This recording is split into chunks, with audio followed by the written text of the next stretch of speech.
with that kid. Kevin Spencer. His head don't work, it never did. Kevin Spencer. You better not cross his path.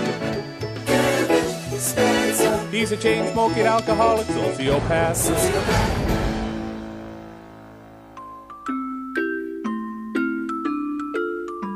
Mr. Franklin, the prison psychiatrist, was on a 6-month sabbatical. He'd had a nervous breakdown because Kevin kept setting his office on fire and throwing stuff at him. Kevin thought it was cool being able to hurt someone's brain without using a tire iron. He decided he'd try it more often.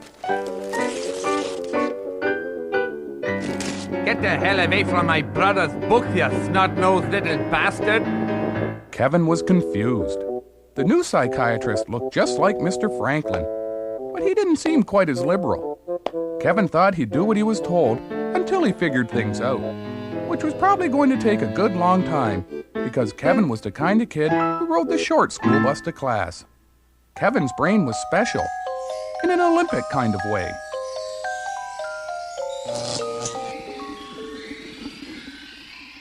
My brother's in the nut house because of you. I'm his identical twin in all ways but one. I don't take crap from dumb pricks like you.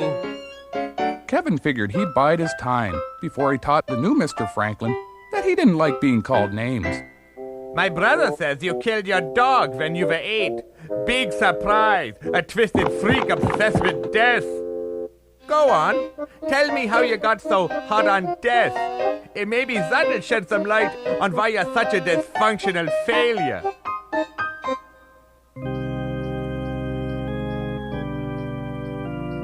Ashes to ashes, and dust to dust. You wanna step it up a bit, Reverend? I gotta take a leak so bad my teeth is swimming. Me too, Padre. Kevin's great-aunt Betty had died. Kevin had never met her because she lived far away and because she had restraining orders against his parents, preventing them from coming within 500 feet of her. Let us not remember Aunt Betty for the self-inflicted gunshot wound which took her life, but instead for her amazing talent with an accordion. Kevin's parents had applied for special permission from the courts so they could attend the funeral and see if they got anything in the will. Lousy cheapskates screwed us. Serves her right dying. This funeral sucks. Let's go. Hold your horses, Tubby. I ain't had enough free sandwiches. Besides, this here's a real nice place. Maybe Betty's gonna leave us something after all. Hey boy, come here. Go tell the effing knob who owns this house that you gotta go to the John. Get inside, grab as much jewelry as you can. Meet us back at the punch bowl. You think I'm Tubby? You can stand to lose a few. Kevin didn't mind being told to rob the house, since he was planning on doing it anyway. Besides, if he was the one doing the stealing, he figured he could keep anything really valuable for himself and screw his parents for their cut. Just to loosen the arseholes up some. Good thinking, Boise. Let's get this party rolling. Kevin was surprised at how rich his relatives were. They sure did have a lot of precious heirlooms. Then Kevin found something even more precious. Aunt Betty's medicine cabinet. A rich person's medicine cabinet is a candy store of pharmaceuticals. And Kevin could sure tell that his aunt must have had a lot of personal issues. Kevin wondered why his family had a lot less than his relatives. Dad blamed the immigrants, feminists, and homosexuals, but Kevin wasn't so sure. Mostly because those were big words, and he didn't have a real good handle on what they meant. Also, Aunt Betty's candy was kicking in. Hurry up and get more stuff, you jug-eared psychopath! Kevin didn't like being called names, especially by his imaginary friend, Alan the Magic Goose. Because that pretty much meant that Kevin was calling himself names. Thinking about how that could happen on a metaphysical level made Kevin's brain hurt. Let it go, moron. You ain't got the smarts to figure it out. Kevin had had it up to his ass with the goose. When Alan first showed up, Kevin thought it was cool to always have someone around to talk to. But Alan was wearing kind of thin and wasn't a cool delusion like the son of Sam's dog. Kevin figured he'd show the son of a bitch Alan a thing or two. He decided to beat the goose out of his head. Is that the best you got, lunatic? I don't think so, you alcoholic little delinquent.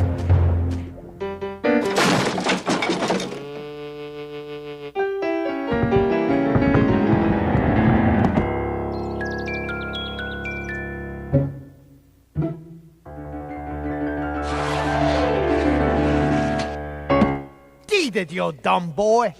Hey, here's an idea. Why don't you get your old man's gun and shoot me out? What do you think of that, genius? Kevin was peeking on prescriptions and suffering a mild concussion. It was a pretty good buzz. He decided he'd just have to live with Alan and went to get the jewelry and finish cleaning out the bedroom. You guys sure you don't want no liquor? I hardly think this is the time or place to get drunk. 2 p.m. by my watch. Come on, let's chug one for Betty. Don't even say her name, Percy. We all saw you digging through her pockets during the viewing of the deceased. Why don't you and your family just go home? Yeah, well, why don't you and your family kiss my fat ass? You're acting like this is a party. Betty is dead. All of us are trying to come to terms with that, and then you and your brood show up and ruin it for everyone. Buffet's open, boys. Yeehaw! Good one, Ma. Give him a hair pie for dessert. Yeehaw! Oh, Jesus.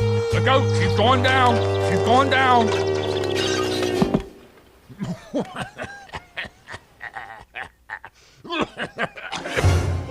What in God's name are you doing? Run, Thaco, run!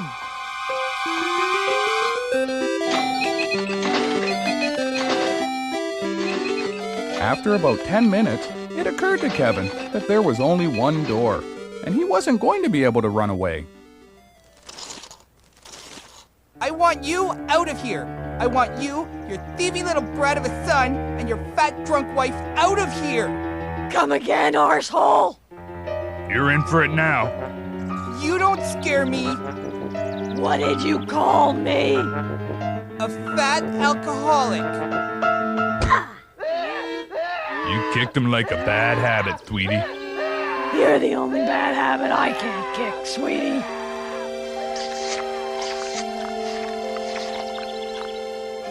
Come on, boys. I can tell when we're not wanted. Kevin was confused. On TV, people always cried at funerals because they were sad. It was strange because Aunt Betty's funeral was the most fun he'd had in years, especially because no one found the big diamond ring he'd hidden in his pocket.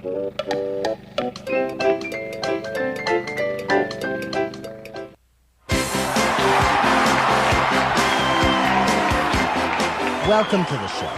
I'd like to introduce my guests. On the left is Donald. Hi. Shut your hole, you son of a bitch!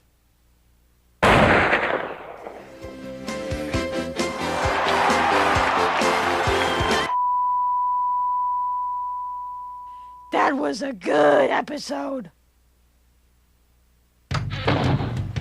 Get in the car. No time to pack. Gotta go. Now!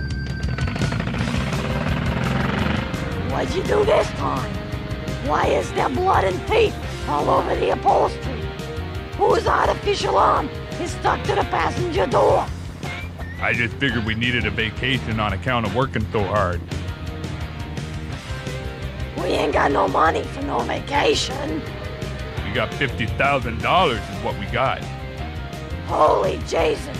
You didn't do nothing illegal, did you? In a daring daylight robbery, I found it. an unidentified assailant robbed a local bookie of $50,000.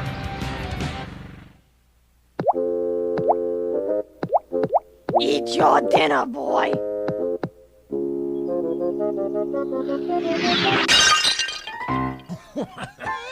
Paid you look.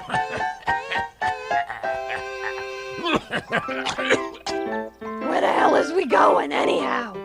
I don't Christly know. I didn't plan too much outside of just getting going. Hey, let's go to Vegas. Can't. I got warrants out in Nevada. Atlantic City? I got warrants.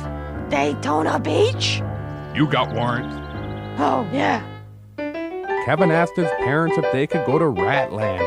The kids at school said it was really fun.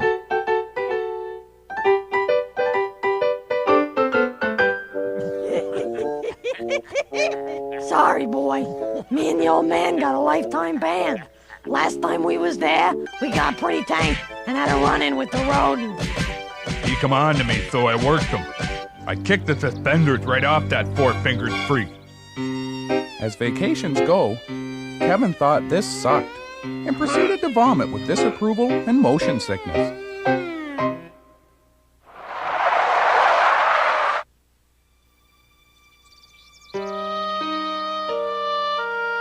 It don't look open. Then we'll open it. I promised my boy a pony ride, and I'll be damned if he ain't getting one.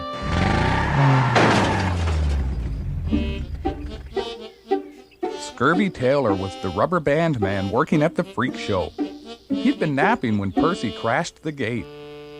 What the? You must be the new act. I'm Scurvy, the rubber man. Oh, can you bend everything like that? You must be new to the sideshow. What's your talent? Pull my finger.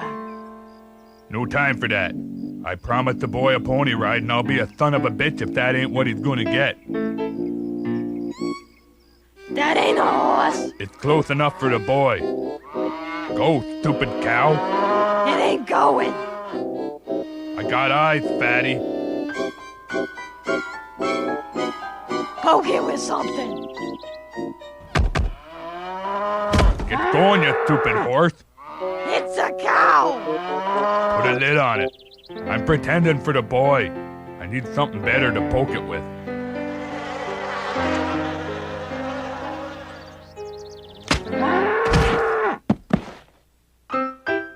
The old man was knocked out cold. Kevin's mom laughed so hard that she started to hyperventilate and passed out. Scurvy took the suitcase with the $50,000.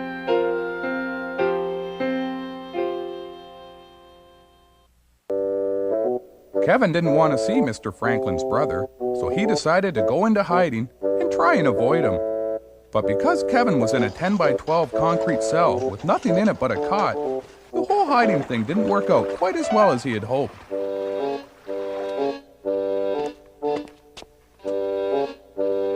Where are you taking the freak? To see Franklin's brother about making some sense out of his defective head. It's like putting a Band-Aid on a gunshot wound.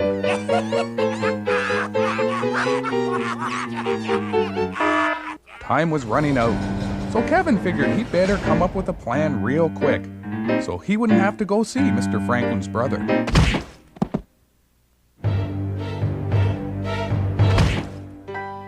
Kevin's parole officer, the family court judge, and the school board, in a 4-3 vote, decided to let Kevin back into school, on the condition that he abstained from drinking and tried to get involved in school activities. Everyone thought this would help Kevin develop better people skills and mainstream him back into society. Kevin decided he'd join the choir, because all you had to do was stand around and pretend to sing. Welcome, everyone. I hope you're all as excited as I am about what will be, God willing, our most successful choir season ever. Now, how does that make everyone feel? We do it for the love of music, but more importantly because, well, you do need this credit to graduate. Kevin, what were you told about smoking? Watching the other kids warm up would have made Kevin laugh, if he'd been born with the ability to feel and express emotions.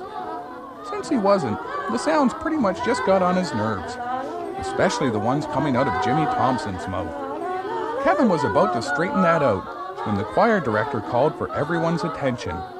It occurred to Kevin that just because you can't do something right away doesn't mean you can't do it at all. That made Kevin feel happier.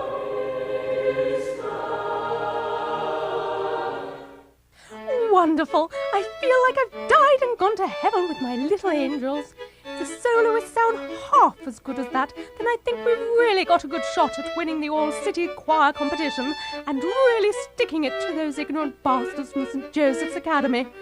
Righty-ho, we'll audition the soloists in alphabetical order, beginning with Donna Bertram. I vow to thee, my country, vow to thee, my country.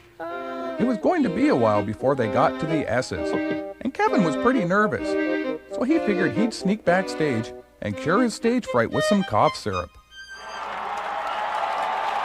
Ladies and gentlemen, Hackaway Cough Syrup and Rabid Dog Cigarettes proudly present an international recording event, the Kevin Spencer Jazz Funk Apocalypse, featuring on drums, Pete Lefty Wilcox.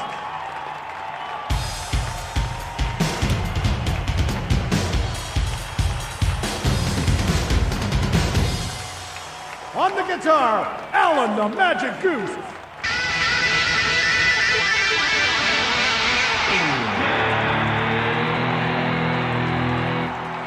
On bass guitar, a fire-breathing demon that is a manifestation of Kevin's rage at the world. And now, put your hands together and welcome Kevin Spencer!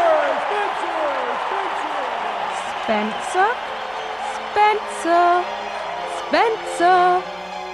Kevin Spencer? Where the hell is that little sociopath? Kevin was scared.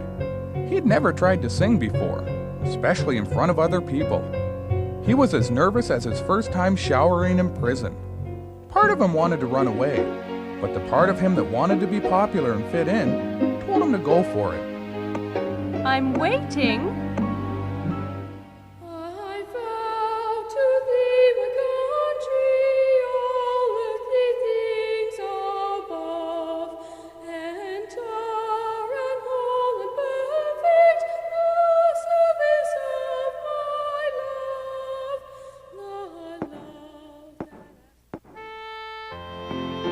Kevin, how did you learn to sing like that?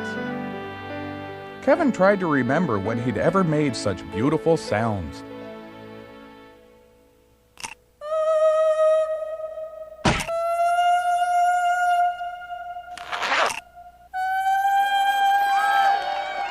Everyone, say hello to the star of our show. That night at dinner, Kevin told his parents about the choir and how excited he was, and how all the other kids were impressed, and how some of them even told him he was good and talked to him and everything. The contest was coming up in a few days, and Kevin wanted to know if his parents would come. My boy's gonna be a famous singer star, just like Babe Ruth. You get good pay for that? Ain't it enough the boy finally found something he don't suck at? Not sucking don't buy no booze and smoke. You getting paid, boy? The night before the competition, Kevin lay in bed and dreamed about being the best singer there and winning first place for his school. Then he dreamed about what it would be like to have eyes that could shoot laser beams and make things explode.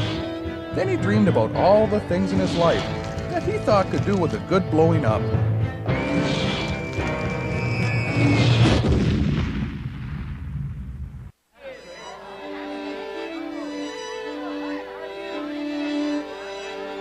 Okay, children, let's all take a deep breath and relax. Focus on the job at hand and be the best you can be. Kevin, how are you feeling? Perfect. We've got a few more minutes. Let's all review our lyric sheets and our song order, so when we get on stage, we can really put the screws to those stupid, ugly bastard kids from St. Joe's. It's only a hymn singing competition. They're just kids. Shut your son of a bitch trap, or I'll kick your face in.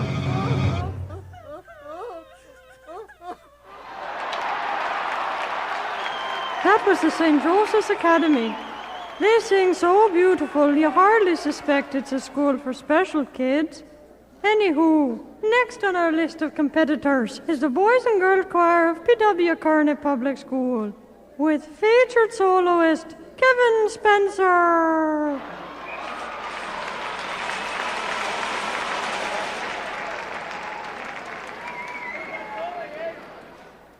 Okay, kids, gather round, focus on me, forget about the audience, remember your cues, and let's kick some ass.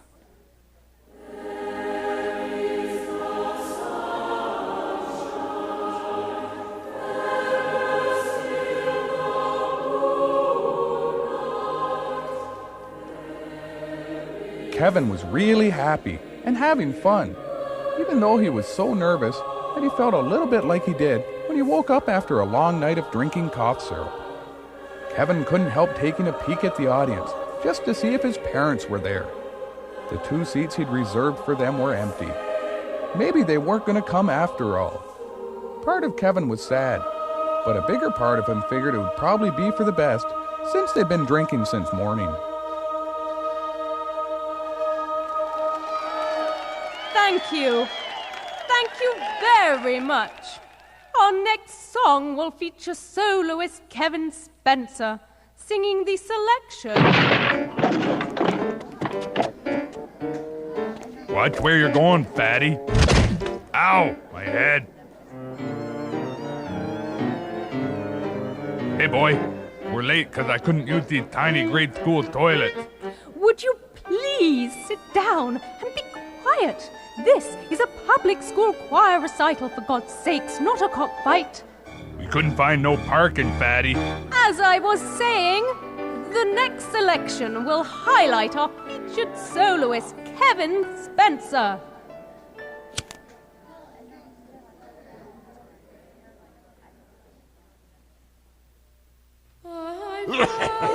Jesus, boy, you sound like a fruit. I think I pissed my pants. Kevin was pretty upset. He really wanted to take a poke at his old man for embarrassing him in front of everyone, but since his dad was so far away, he figured it would just be easier to crank the kid beside him. Work 'em, boy, work 'em.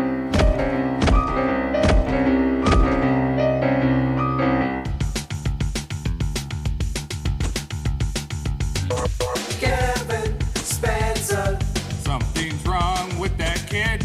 Kevin Spencer. His head don't work, it never